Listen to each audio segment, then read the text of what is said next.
Something went wrong. Let me check the dashboard. No, the instruments look fine, everything's powered up, cabin pressure is normal, and yet there is absolutely no way this is a car. The cockpit wraps around you like a spacecraft. A massive screen glows directly ahead, calculating your route, your weather, your estimated arrival time with unnerving precision. 6 wheels sit beneath you. The seats don't move, the floor does. And somewhere under the hood, Ford's engineers were seriously, and I mean seriously, debating whether to drop in a nuclear reactor. It's 1962, and this is the Seattle-ite 21st century. To understand why Ford built something this unhinged, you need to understand what 1962 actually felt like. The space race wasn't a history lesson yet, it was live television. Nuclear energy wasn't a cautionary tale, it was the future.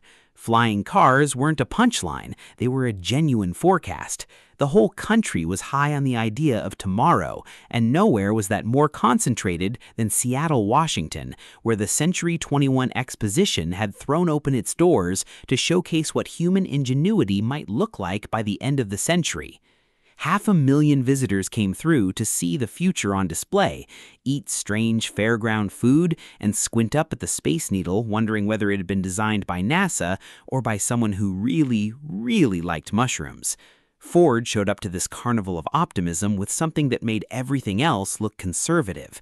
The Seattle-ite 21st century stretched nearly 18.5 feet from end to end. Low, wide, and aggressively aerodynamic, it had the posture of a vehicle that expected to be photographed. The front end had an almost threatening elegance, and it needed to because it detached completely. That wasn't a design accident. Ford built it that way on purpose. Here's the concept. The front section of the car housed the powertrain, and drivers could swap it out depending on what the day demanded. Running errands, clip in the efficient 60 horsepower urban unit, quiet, sensible, economical. Heading cross-country, pull into the nearest swap station and lock in the transcontinental unit, delivering north of 400 horsepower. Ford's designers weren't just thinking about engines here, they were exploring nuclear reactors as a legitimate power source, actual reactors for a road car. They also investigated fuel cells, which, given where the automotive industry is heading right now, doesn't sound nearly as far-fetched as it once did. Below the body, 6 wheels handled the road. 4 of them steered up front, 2 were fixed at the rear.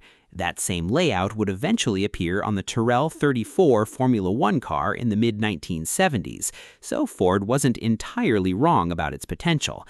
Engineers believed the configuration would sharpen handling, improve braking, and distribute traction more evenly.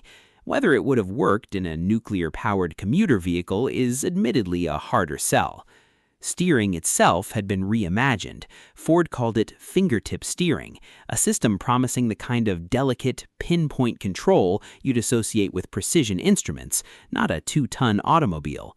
The official claim was accurate zeroing in at all speeds, which sounds impressive and means almost nothing, but points to a genuine ambition to rethink how drivers interacted with their vehicles. Step inside and the weirdness accelerates. Traditional gauges and analog dials had been eliminated entirely. In their place sat a travel programming computer, a full display that tracked engine performance, mapped your real-time location, flagged incoming weather, and projected your arrival time.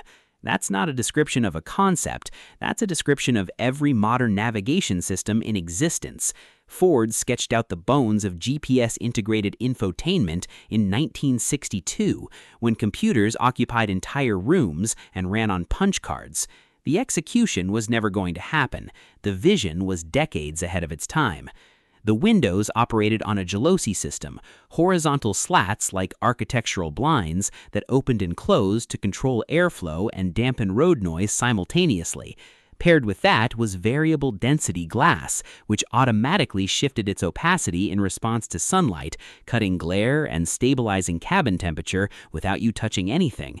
Ford was essentially building a self-regulating environment inside a car, decades before climate-controlled cabins became a selling point on luxury vehicles.